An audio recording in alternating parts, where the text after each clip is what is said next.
vu un ingrat. Qui? Alpha Condé. J'ai vu un égoïste. Quelqu'un qui ne pense qu'à lui. Je lui ai donné le meilleur de moi. Tout le peuple de Guinée connaît ça. Ça, c'est indiscutable. Je lui ai dit, quand on s'est séparés, quand il m'a invité pour me dire qu'il me libère, je peux vous parler? Il a dit oui. Je dis, Monsieur le Président, jusqu'à moi, il n'y a pas de traître dans ma famille. Je prie Dieu qu'il n'y en ait pas dans ma descendance.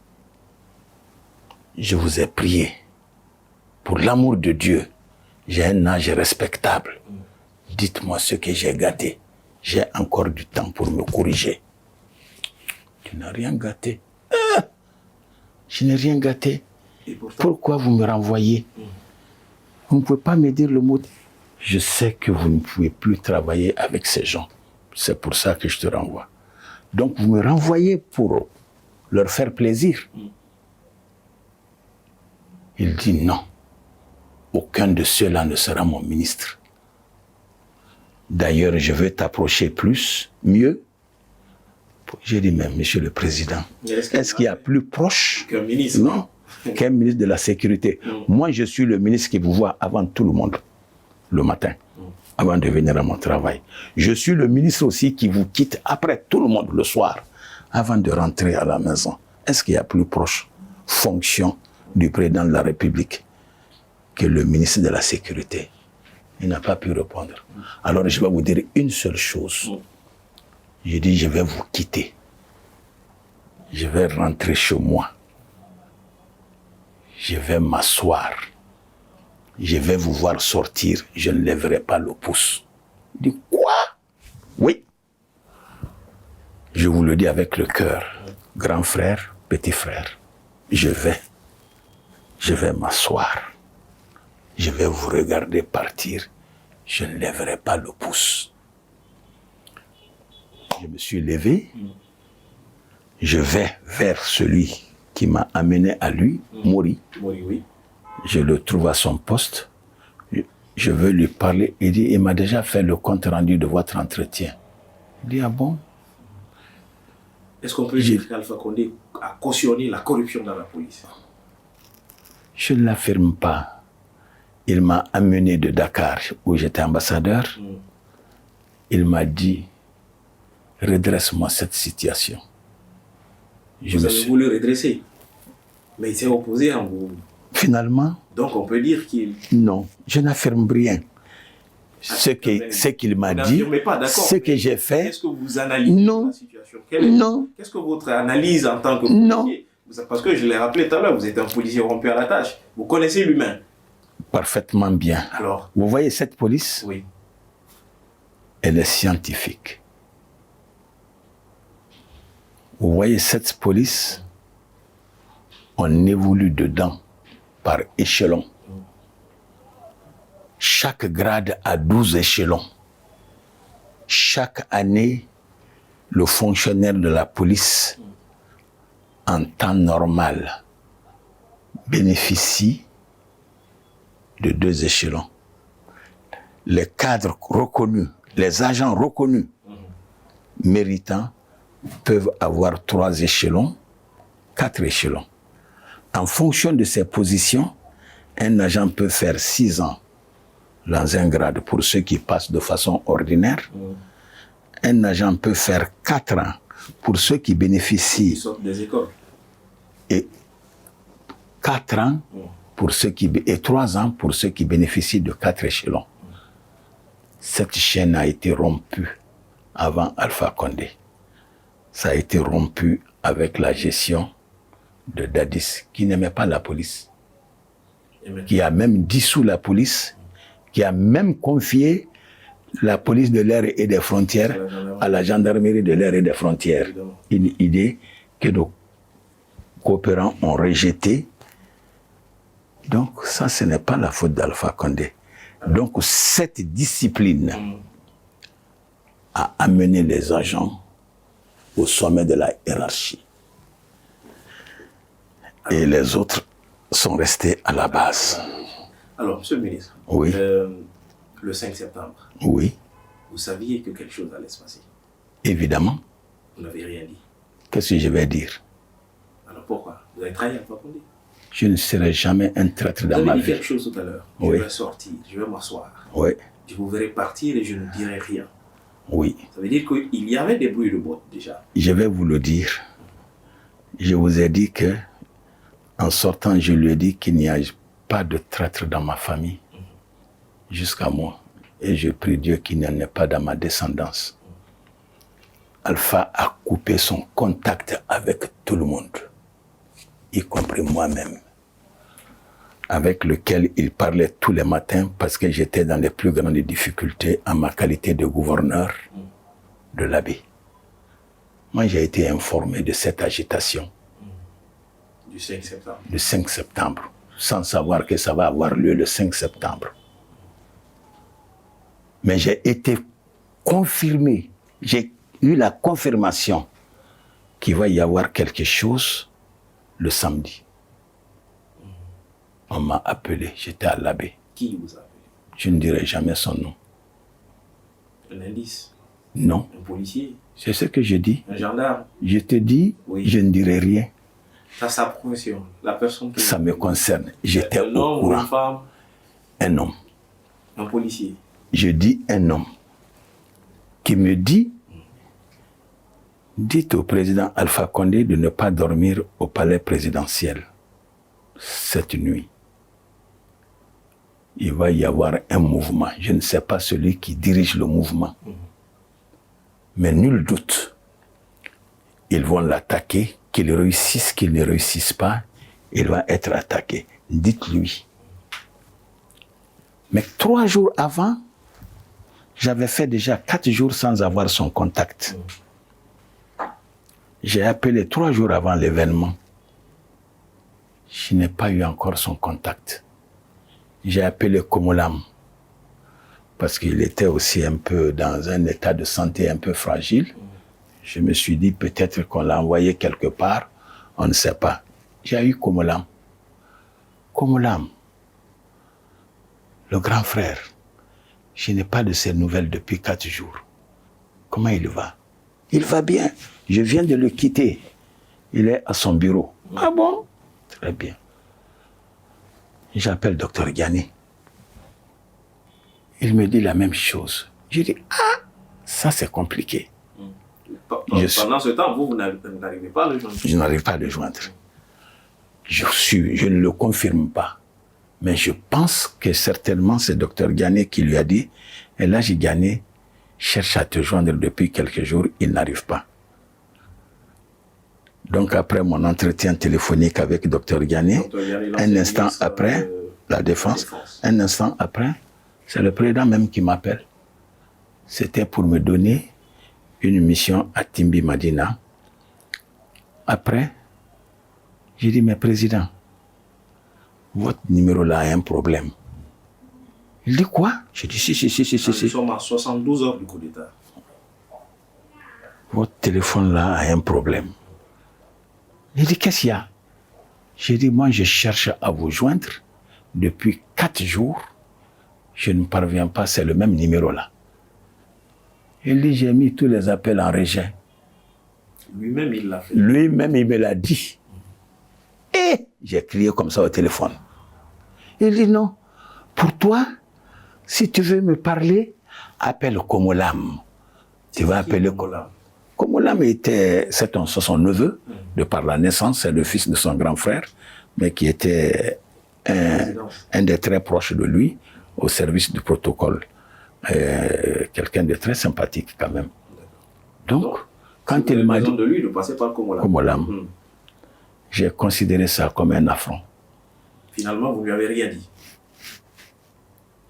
Vous savez, le Mali... Non, je dis... Ça c'est une dose de... Qualifiez ça comme vous voulez.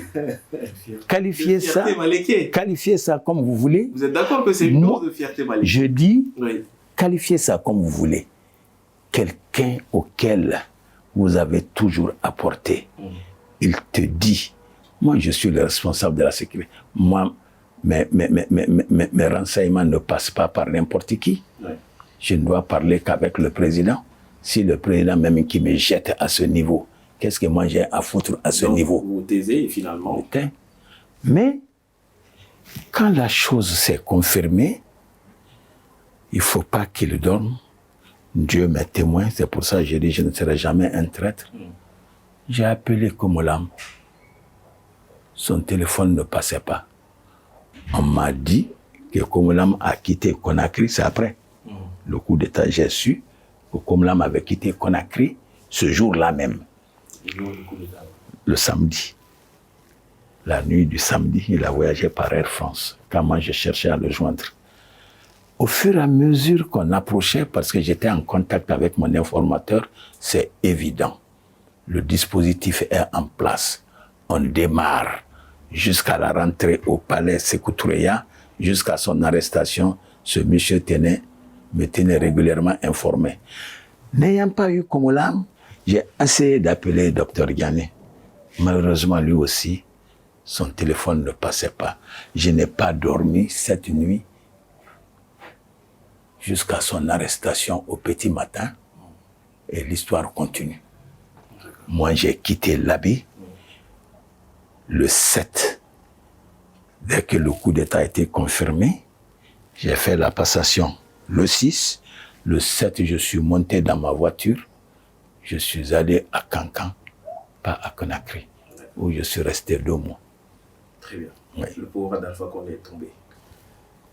Et vous, vous avez perdu votre fonction de gouverneur. Oui, ça ne m'intéressait pas. Là aussi, non, ça n'a jamais été mal pour moi.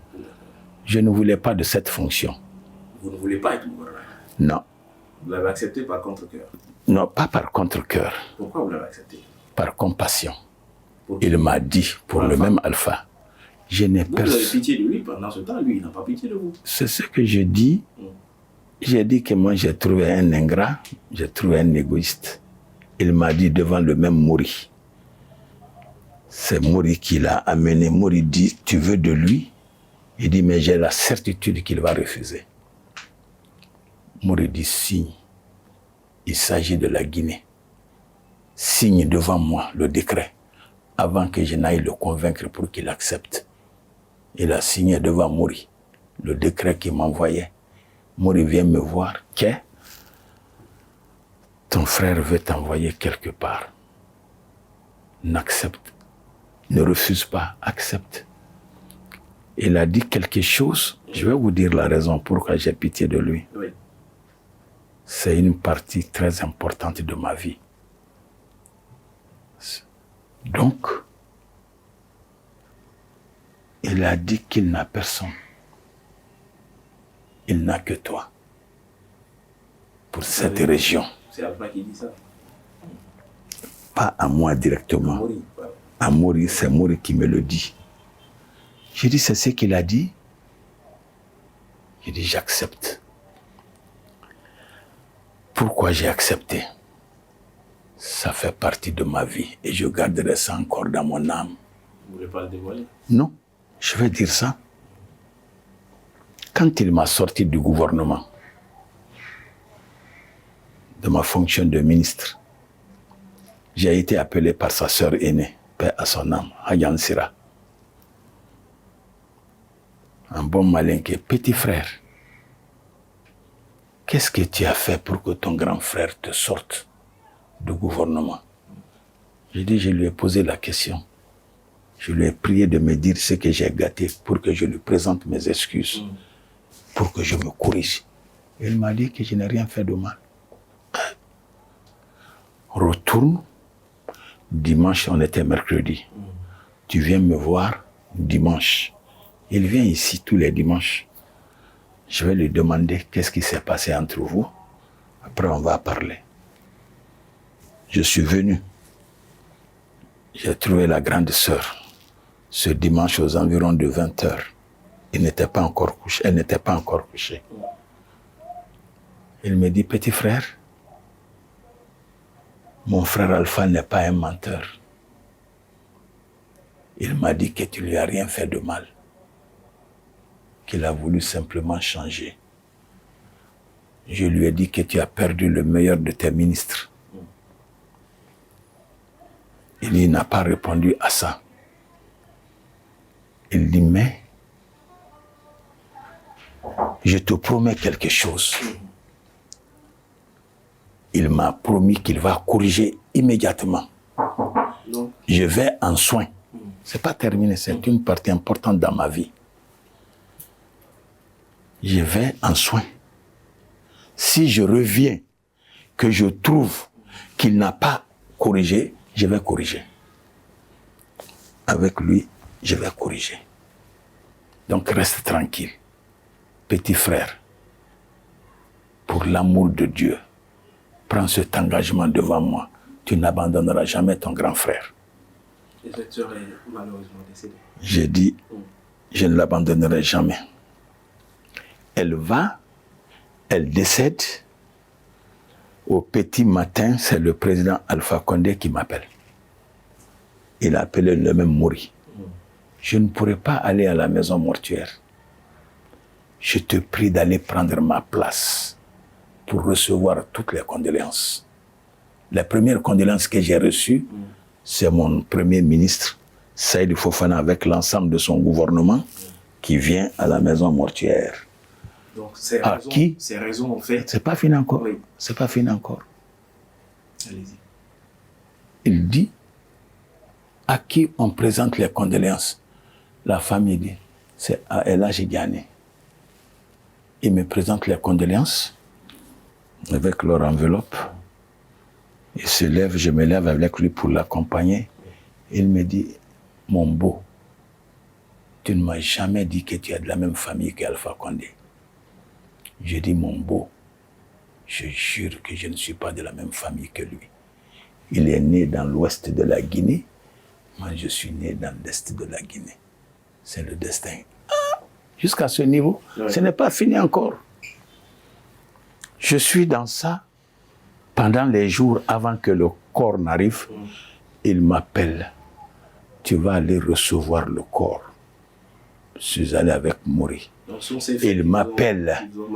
Il m'appelle. Fait que vous avez pitié là. Il m'appelle. Oui. Va creuser la tombe de ta sœur. Vous pensez qu'il n'y avait aucun calcul politique derrière? Non.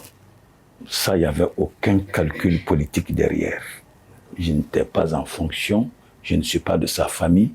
Il a vu simplement ce qu'il a vu. Donc, je suis allé. C'est moi qui ai creusé la tombe. En allant, il me dit, je souhaite qu'elle soit à côté du petit frère Malik. Il dit, mais n'exhumez aucun corps pour la placer dans ses limites s'il n'y a pas de place. Faites en sorte que, dans ces conditions, qu'elle ne soit pas très loin du petit frère. Dieu a fait, ça c'est une grâce de Dieu, alhamdulillahi rabbil alamin, sous les pieds de la tombe de Malik, il y avait un espace qui pouvait contenir un corps. On l'a creusé jusqu'à presque 2 mètres, jusqu'à faire les tombes de chez nous, Kade Nadala. On n'a trouvé aucun corps.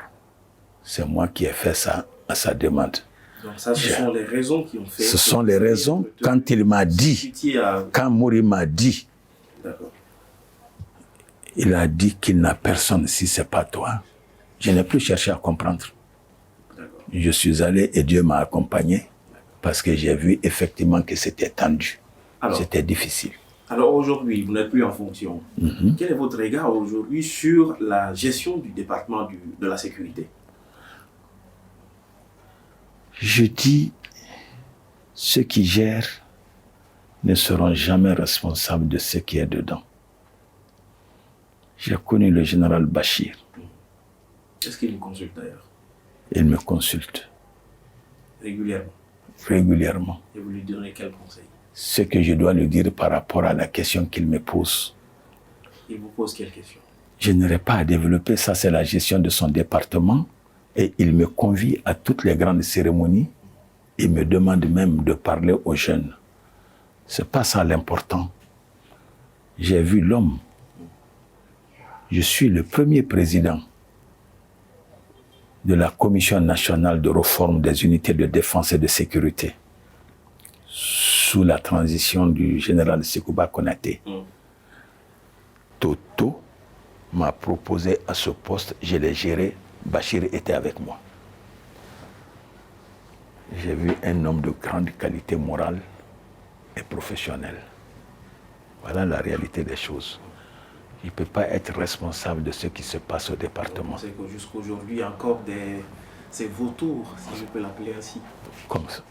En tout cas, je sais qu'il n'est pas responsable de la situation qui provoque dans le département, bien que tout le monde dise qu'il y a des problèmes dedans. Il est évident qu'il y a des problèmes. Il ne maîtrise pas alors. À la mesure de ses moyens, il se bat pour maîtriser. Il se bat pour maîtriser, mais parce qu'il nous consulte, oui. On lui dit ce que nous pensons. L'application peut être difficile. C'est une question de fidélité. Nous avons affaire à un monde d'envieux qui se précipite dans la vie. Le président Sékou Touré m'a enseigné, comme il a enseigné au peuple de Guinée, la vie n'est pas une course de vitesse. Mais c'est une course de fond. C'est une course de fond. Est-ce que vous êtes prêt à revenir aujourd'hui au département? Au département ou n'importe quelle autre fonction? Ce n'est pas une question, je vous assure. J'ai 56 ans cette année d'activité sans interruption. Je suis de la 4e, 5e promotion de poli. La première promotion d'universitaire arrivée à la sécurité, 69-70. Si le colonel vous appelle aujourd'hui. Question de la nation. Vous venez? Je viendrai, sans hésitation. C'est une question de la nation. Alors parlons de nation. Vous avez été un grand policier, oui. Le premier contrôleur général. Vous avez été ministre, ambassadeur, gouverneur. C'est quoi la gestion, le pouvoir, la gestion du pouvoir, c'est quoi pour vous? C'est une question très délicate, très fluide. La gestion du pouvoir repose sur l'amour pour le pays pour lequel vous êtes là à servir et sa population. Celui qui gère doit avoir de l'audace et de l'orientation. Voici le pouvoir.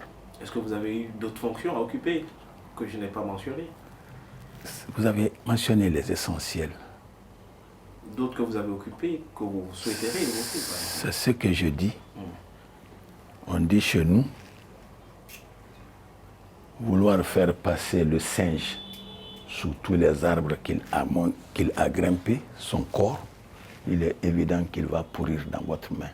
Je vous ai dit entre filets, je suis le premier président de la Commission nationale de réforme des unités de défense et de sécurité que le général Lamine Cissé a relevé. C'est un Sénégalais, ancien ministre de l'Intérieur, paix à son âme, il est décédé. C'est à partir de là-bas que je suis allé comme ambassadeur au Sénégal. Il y en a d'autres. Je vous ai dit que je suis inspecteur général des services de sécurité, pas de la police. J'ai été inspecteur général des services de sécurité. Je vous dis, je suis l'éclaireur qui a ouvert les négociations de paix entre l'Iran et l'Irak. La Guinée avec la présidence du comité islamique de paix. J'ai vu 9 mois, en 81. J'ai vu Saddam Hussein 9 fois dans ma vie. J'ai vu Khomeini 1 fois.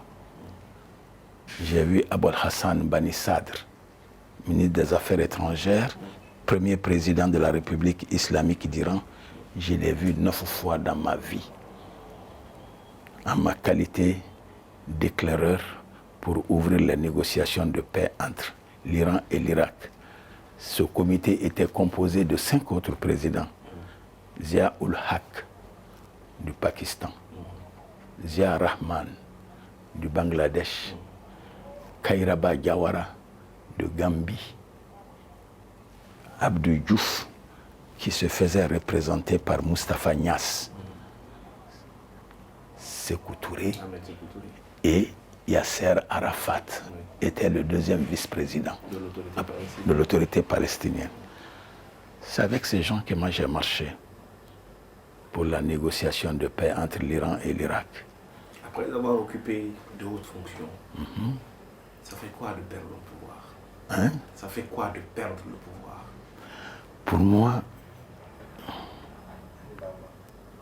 c'est Dieu qui donne, c'est Dieu qui retire.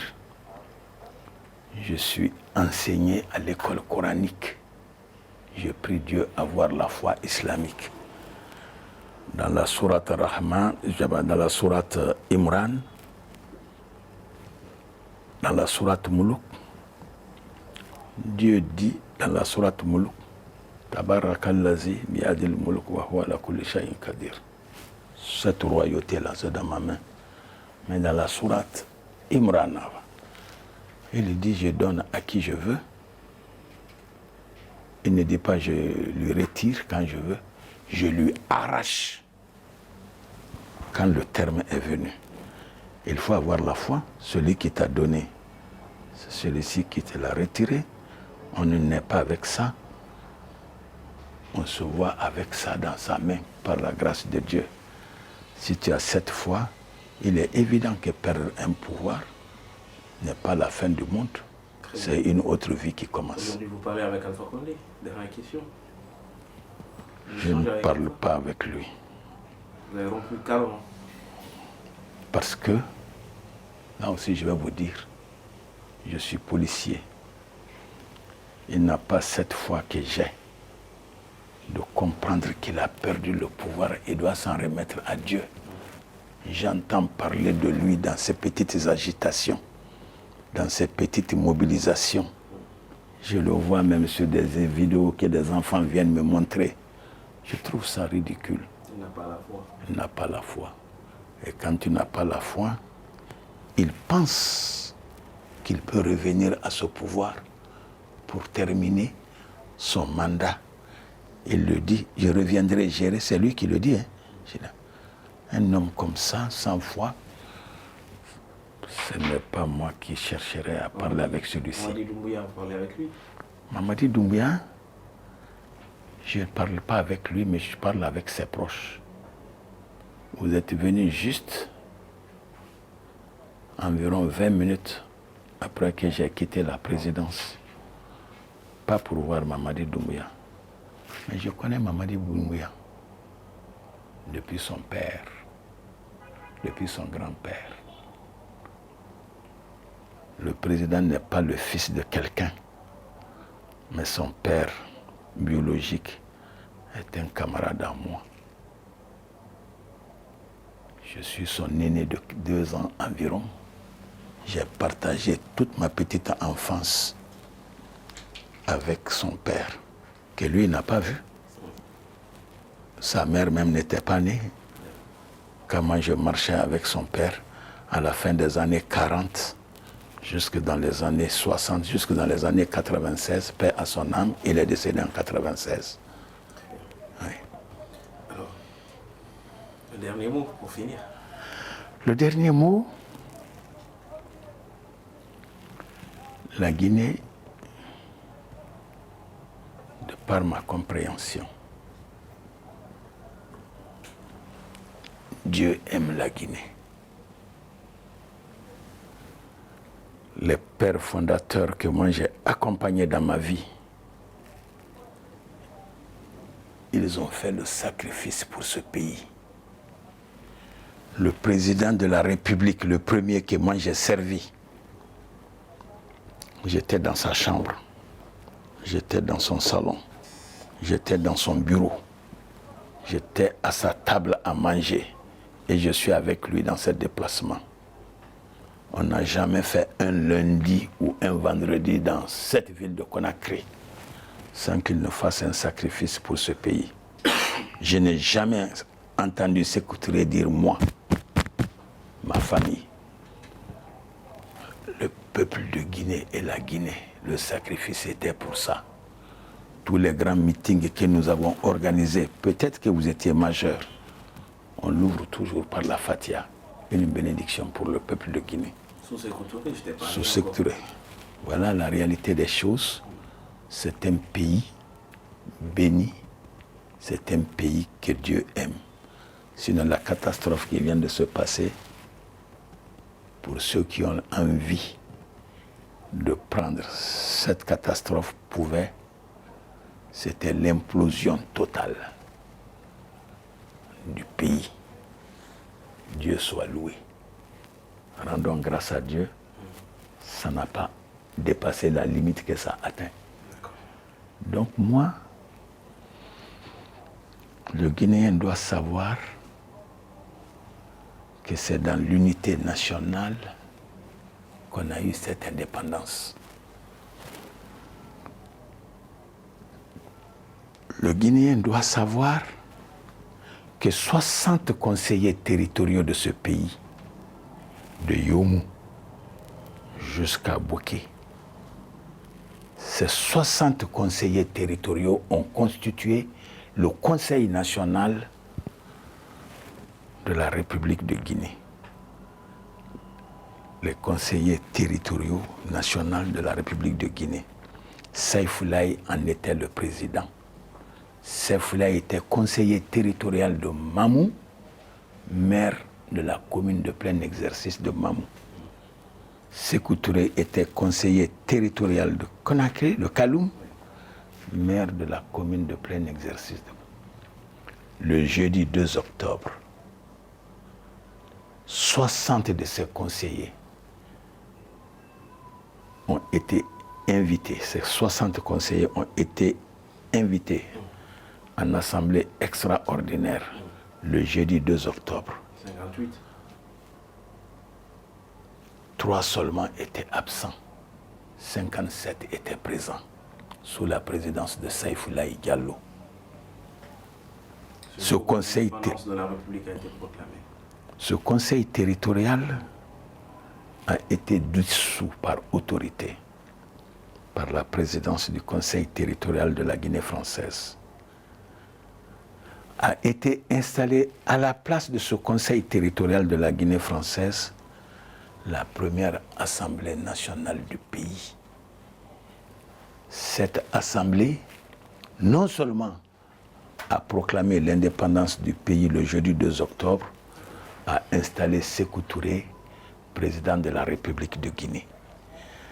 L'article 3, parce que ça c'est les deux articles, article 3, 15 députés de cette nouvelle assemblée le même jour ont été chargés de rédiger la première constitution de la République de Guinée. C'est la base de toutes nos constitutions. Le préambule n'a jamais changé, il ne changera jamais. Le contenu évolue avec l'évolution. Mais la primauté du peuple, par le peuple et pour le peuple, est toujours exprimée. Très bien. Voilà.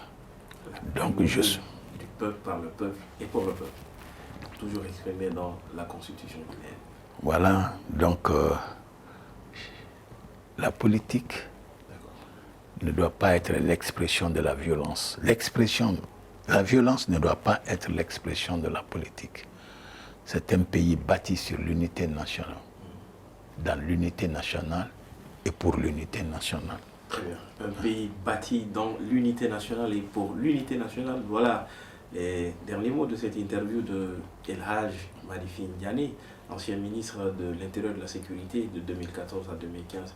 Merci d'avoir, en tout cas, ce fut un grand plaisir d'échanger avec vous dans cette interview. Merci d'avoir répondu à notre question et on se retrouve dans un autre numéro de Parole des Premiers avec d'autres acteurs, bien évidemment. Parole des premiers. Parole des premiers. Ils ont gouverné ou occupé la première place hier. Aujourd'hui, ils regardent et commentent l'actu d'un autre œil. Si vous étiez ce jour aux affaires, que feriez-vous ?